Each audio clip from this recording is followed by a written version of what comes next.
ഇന്ന് നമുക്ക് പുറത്ത് ക്രിസ്പിയും അകത്ത് നല്ല സോഫ്റ്റുമായ സ്വാദിഷ്ടമായ ബേക്കറി സ്റ്റൈൽ സവാള വട വീട്ടിൽ തന്നെ തയ്യാറാക്കാം.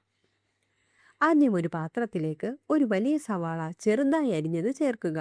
അതിലേക്ക് ഒരു ടീസ്പൂൺ ഉപ്പും ചേർത്ത് നന്നായി തിരുമ്മി കുറച്ച് സമയം മാറ്റിവെക്കാം.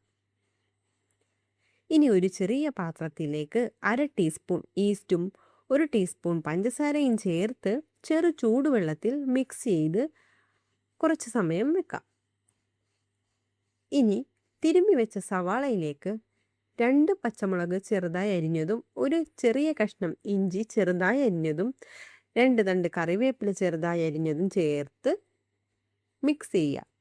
ഇനി ആവശ്യത്തിന് മൈദാപ്പൊടി, ഞാനിപ്പോൾ 1 കപ്പ് മൈദാപ്പൊടിയാണ് എടുത്തേക്കുന്നത്. മൈദാപ്പൊടിയും കൂടി ചേർത്ത് നന്നായിട്ട് മിക്സ് ചെയ്യുക. നേരത്തെ നമ്മൾ തയ്യാറാക്കി വെച്ച ഈസ്റ്റിൻ്റെ മിക്സും ഇതിലേക്ക് ചേർക്കണം. ഇനി ആവശ്യത്തിന് വെള്ളം ചേർത്ത് മാവ് അധികം ലൂസും ആകരുത്, അധികം തിക്കും ആകരുത്. ആ ഒരു രീതിയിൽ നമ്മുടെ കയ്യിലെടുക്കുമ്പോൾ കയ്യിൽ നിന്ന് ഇങ്ങനെ വീഴുന്ന രീതിയിൽ മാവ് നന്നായിട്ട് മിക്സ് ചെയ്ത് വെക്കുക. ഇനി ഈ മാവ് 2 മണിക്കൂറെങ്കിലും, കുറഞ്ഞത് 2 മണിക്കൂറെങ്കിലും, 2-3 മണിക്കൂർ വെക്കാം. 2 മണിക്കൂറെങ്കിലും കുറഞ്ഞത് വെക്കുക, റെസ്റ്റ് ചെയ്യാൻ വെക്കുക. 2 മണിക്കൂറിന് ശേഷം മാവ് നന്നായിട്ട് പൊങ്ങി വന്നിട്ടുണ്ട്. ഇതാണ് ആ സോഫ്റ്റ് ടെക്സ്ചറിൻ്റെ സീക്രട്ട് എന്ന് പറയുന്നത്.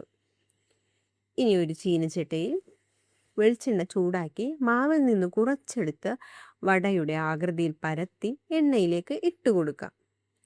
മീഡിയം ഫ്ലെയിമിൽ ഇരുവശവും നല്ല ഗോൾഡൻ ബ്രൗൺ നിറമാകുന്നത് വരെ നമുക്ക് വറുത്തെടുക്കാം. ഇതാ ചൂടോടെ പുറത്ത് നല്ല ക്രിസ്പിയും അകത്ത് സോഫ്റ്റുമായ സവാള വട റെഡി. ഒരു കപ്പ് ചായയും കൂടിയുണ്ടെങ്കിൽ പിന്നെ പറയാനില്ല. റെസിപ്പി ഇഷ്ടമായെങ്കിൽ ലൈക്ക് ചെയ്ത് സബ്സ്ക്രൈബ് ചെയ്യാൻ മറക്കല്ലേ. വീണ്ടും ഉണ്ടാക്കി നോക്കാനായിട്ട് സേവ് ചെയ്ത് വെക്കൂ.